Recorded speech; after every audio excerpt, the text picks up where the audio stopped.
knock at your door and I'm serving like pizza. I got that ice, Italian Rita. Bitch, I'm a family man like I'm P. These niggas be shortstops, Derek Jeter. Knock a nigga out like I'm Vegeta. Yo, what's good, YouTube? It's your boy Ron. I'm back with another YouTube video for y'all today, man. Listen, man. Look. Back with your reaction, man. This one is titled Past Predictions of the Future Every Decade. So we're gonna see what people in the past try to predict about the future, you know what I'm saying? Maybe this decade, the 2010s, 2020s, 2030s for sure, you know what I'm saying? I remember seeing something before we hop to this video. I remember seeing some from like 1950s or 1950s or 40s. It was about the turn of the new millennium, you know what I'm saying? 2001. And they was talking about how and it like a picture that they thought 2001 was going to look like, the year 2001 was going to look like. It was all futuristic. Everything was all silver, metal, and all that stuff. And it was all a whole bunch of shit going on. And then 2000 was never like that at all. It was basically the same as 1990, 1980. Basically. Nothing really changed for real. I mean, of course, stuff changed, of course, but not noticeable. Like, if you just looked around, only thing that probably would have changed was fashion. You know what I'm saying? The building still looked the same and all that stuff. But hey, look. Before you hop into this video, make sure y'all like, comment, subscribe, and hit that bell for post notifications. Get notified when I post them, you know what I'm saying? Follow my IG, Snapchat, and intro and outro. Follow my IG down below in the description. It's there along this original video, you know what I'm saying? So go show Hochelaga some love. But I need more. You already know how I be, man. You already know how I be. I'm on the road to 1K. I'm on the road to the riches, man. Help me get there. Please help me get there. Help me grow so I can entertain y'all. You know what I'm saying? Entertain y'all. You know what I'm saying? I almost messed that up.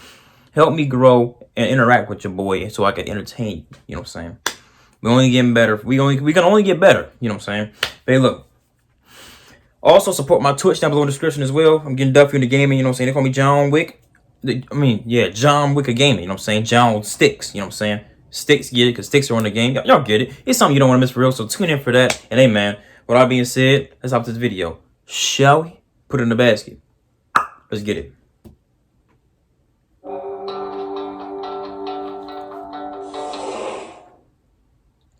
Imagine for a moment what the world will look like in 10 years' time. Not much different? Yeah. What about 50 or 100 years from now? In this future world, what will our cities look like? How will you travel to work, school or college? And what kind of new technologies will we have at our disposal? What will the planet look like? And will we be any happier than before? Now this particular question is by no means new. Predictions and prophecies of the future are as old as time itself.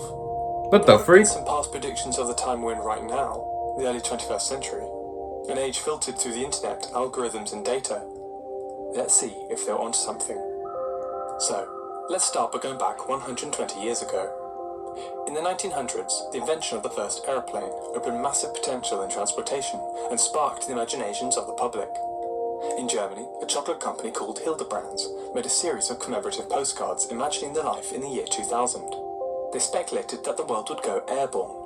People will take to the skies in their very own personal airships and gliders. Oh, wow. The same series also speculated that housing blocks will travel via giant steam trains, or that entire cities will be encased in glass to protect them from the rain. They even imagined some of the vacations spent up at the North Pole. Sadly, maybe that one might come true one day. Take a look at these French prints. They also depict life in the year 2000, but this time were made around 1910. Once again, it was the future for the aviators, who will seemingly replace the motorcar by the year 2000. This one pictures a man in a glider, grabbing a glass of wine for the road. Are you kidding me? Or should I say skies? It's a bit like a... This looks ridiculous. I'm not gonna lie to you, man. As cool as this would be if it was real, if those turned to be real, they look extremely unsafe and they look absolutely ridiculous. Those pictures, those postcards predicting the year 2000 look absolutely ridiculous. I'm not going to lie to you. Y'all know they look ridiculous. Oh my goodness, man. And you flying in your personal machine and you lean over and the thing looks fragile. So if like you lean over, the whole thing will fall apart. And you lean over to grab a cup of wine off of some French dude. Some French dude is handing out wine and champagne and stuff. You try to grab a champagne like, yo, you gonna fall out the damn sky and kill yourself.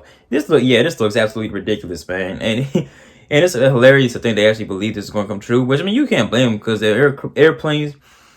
Because aircrafts were just coming out and they actually did look somewhat like this. You know what I'm saying? Paper models. You know what I'm saying? Even this is before World War I. You know what I'm saying? But even when they had double decker wings, I should say. What do you call those things? I don't even know what to call you things. But y'all know exactly what I'm talking about. This is even before World War I. You know what I'm saying? When they was making these things. So you know what I'm saying? It's not too hard to believe that they thought this would be the future. So yeah. A modern day drive-through. This man is getting a haircut from his mechanical barber. Now, I would use the term robot, but it won't be coined until 1920, 10 years from now. In the classroom, this contraption is fed books, whose words are then played directly into the students' ears. An early audiobook, perhaps? Whilst it seems that fashion will go unchanged, these quaint imaginings from the start of the 20th century show a great sense of optimism for the future. It reminds me of the steampunk genre, a future vision and aesthetic, but stuck in Victorian technologies. A boat on the railroad? And industrial machinery, as well as goggles and top hats. Now moving towards the 1920s, and we get another vision of the future. Fritz Lang's 1927 masterpiece Metropolis has some great resources for the topic. In this film, cities are now supersized, featuring mega skyscrapers, expansive highways, and beautiful robots, all with a Jazz-Age Art Deco aesthetic. It was no doubt influenced by contemporary New York, which during the 20s was undergoing rapid vertical growth. Just look at how the city changed from the 1910s to the 1930s. Oh yeah, It's also in the 1920s where we see the first flying cars. This 1923 drawing by early science fiction writer Hugo Gernsback introduces the first wheeled helicar, a levitating vehicle speculated to enter the market in 1973. So now, let's take a realistic look at the road ahead and what tomorrow's motorist can expect in the years to come. Speed, safety, and comfort will be the keynotes of tomorrow's highways. A multicolored highway system may enable the motorist to reach his destination by following the correct color strip. Are you kidding me? The increased speed of tomorrow's automobile will demand that highway signs be larger and more simple to read, so that the motorist can anticipate his moves well in advance. Yeah, these never came to fruition. A windshield becomes a radar screen, showing the outline of objects ahead. Or fog may be eliminated by dispelling devices along the right-of-way. Other predictions of the future include one 1950s article that too imagines what the year 2000 will be like. It predicts that the future will be one of convenience and luxury. This picture phone will allow us to buy products from a screen and have it delivered without leaving the home. Oh, Again, it also predicts that was accurate. food will be made from a sort of flavoured sawdust that can be recycled into clothes. Confusing, I know. Most interesting is the role atomic energy plays in a 1950s future. After the detonations of the atomic bomb in Japan, the world was awakened to the immense potentials of nuclear power. In the same article, it speculates that atomic power will provide 100% of the world's power. And by the year 2000, that street lamps will be replaced by micro-suns, suspended 200 feet in the air and powered by uranium. What? In reality, nuclear power only really accounts for 10% of global energy, and there are no micro-suns in sight. Yeah. These so far, these predictions of the future couldn't have been more wrong. Except that one where you could buy things off of a screen, but basically a computer, and have it delivered to you without leaving the house. That came true most definitely. Whoever thought about that was spot on. They might have been a psychic at that. You know what I'm saying? But the rest of that stuff, hey man, none of that stuff came true. We can only wish all that stuff came true. They thought the future's gonna be way more futuristic than it actually is. They would be surprised to see how almost the same things are from then up to now, except with more computerized stuff like computers, laptops, phones. But without all that stuff, we might as well be in the 1940s. You know what I'm saying? So if I'm keeping it 100 with you, you know what I'm saying? When we come to the 60s and 70s, the age of the moon landings and later Star Wars, visions of the future changed accordingly. In my mind, this is perfectly laid out in the Hanna-Barbera 1962 animated series The Jetsons, which follows the everyday lives of an ordinary nuclear family in the far, far future of 2062. Despite the wonderful technologies, it all seems somehow very 60s, The hometown of Orbit City is designed in the Googie architectural style, an early futuristic style that was extremely popular at the time. Even their outfits have some sort of retro-futuristic look. By the end of the 60s, once the space race reached a climactic head in the Apollo moon landings, many predicted that mankind will soon reach Mars in the next 50 years. Psych! As the 70s came and went, the dream of space colonization continued. This NASA video imagines that by the year 2000, humans would have begun to colonize space, Psych! opening a permanent settlement on Mars. Take a look. This is Taurus, the concept that has evolved from the work of these teams of scientists and engineers. They believe the huge space colony could be built before the year 2000. Yeah, okay. From dairy farms to manufacturing, the concept of living and working in space is a possibility with existing technology. That new space home, located 250,000 miles from Earth, would even have a far-out address. In the 80s and 90s, as personal computing and home technology were just getting underway, our imaginations for the future changed once again. In Back to the Future 2, the 1989 movie about time travel, Doc and Marty visit Earth in 2015. In it were featured hoverboards, fun payment systems, and an automatic dog walker. Yet a bleaker imagining comes from 1984's The Terminator, predicts a future in which rogue technological giant Skynet takes over the world. It's just one of a slew of predictions about the dangers of oncoming technology. And finally, as the 1990s came along, video games offered more digital immersion than ever realized. And the advent of the World Wide Web and its growing popularity offered the possibility of living inside a virtual reality, and hence the rapid growth of VR headsets in this time, including the ill-fated Virtual Boy from Nintendo. Only now, with the Oculus Rift and PlayStation VR headsets, are we going to finally live up to those 1990s dreams. Looking back at visions of the future every decade, and we get a very diverse picture.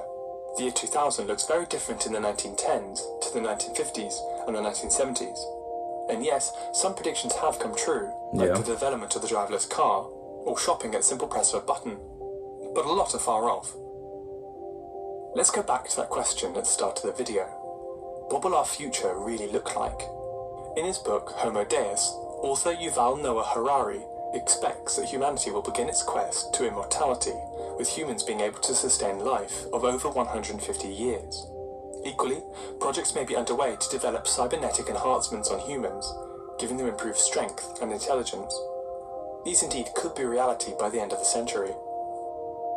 It is believed that by 2050, nearly half the Amazon rainforest will have been deforested. Wildfires might have tripled in regions like California and some in Australia, and by 2056, global temperatures may have risen by 3 degrees Celsius. And if that's too depressing for you, don't worry. By the year 2100, space travel could decrease in price, enough for humans to visit and perhaps even colonize the planet Mars. The thing about the future, though, is that no one really knows what's going to happen. Exactly. All we have to go on is current trends, and then make guesses. But as we've seen, each present moment imagines a future with themselves clearly in it, taking advantage of the newest technology of the day to its furthest limits.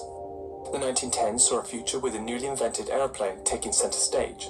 The 1950s saw a future of atomic power and driverless cars. And the 1960s and 70s saw their future in the stars, perhaps influenced by the ongoing space programs. My best guess is to expect the unexpected. After all, who can imagine the way 2020 has turned out? People in 2120 will likely look back at our future predictions just like the way we look at those made in 1910. Old, antiquated, maybe even a little naive. That's my prediction, at least. Hey, thanks for watching. If you like my content and want to see more, subscribe to Hochelaga. Maybe add a like or a comment. I'll be sure to read them. Do check out Matt Novak's blog, Paleo. That's in that video, man. And yeah, who knows what the future is looking like? Who knows? You cannot know unless you're a psychic or some shit. You know what I'm saying? Or you just guess and you just happen to get it right. You don't necessarily really know. You know what I'm saying? It's just an estimate or a guess. You know what I'm saying? But hey, I don't know what the future gonna look like. I can only guess, and I can't even think of a guess. You know what I'm saying? A whole bunch, all this stuff. I don't even know. I think it's gonna be more or less the same. You know what I'm saying? Except with more personal, better. With better TVs, better stuff. I think they just enhance. I think all the future going to have for real just more enhanced stuff that we have now, like more enhanced computers, stuff like that. They haven't really changed infrastructure in cities that much. You know what I'm saying? because they still kind of look the same. Well, look more polished, I guess, but they still look more or less the same from 100 years ago to today. Hey, look, man, maybe I'm just tripping. I don't know. You let me know what you think the future's gonna be like. You know what I'm saying? And let me know what you think the past predictions of the of what today will look like from the past. Let me know what you think of those. You know what I'm saying, babe? Look. With all that being said, man, make sure y'all like, comment, subscribe, ding, hit that bell for post notifications, get notified when I post them. You know what I'm saying? Follow my IG and Snapchat, the intro and outro. Follow my IG down below in the description. It's there along this original video. So go show Hachalega some love, you know what I'm saying? But look, I need more. I'm on the road to 1K. I'm on the road to the riches, so let me get there, please. And yeah, man, let me go support my Twitch down below in the description, man. Get up in the game. They call me John Stick, you know what I'm saying? Something you don't want to miss for real, man. And hey, man, with all that being said, I am go.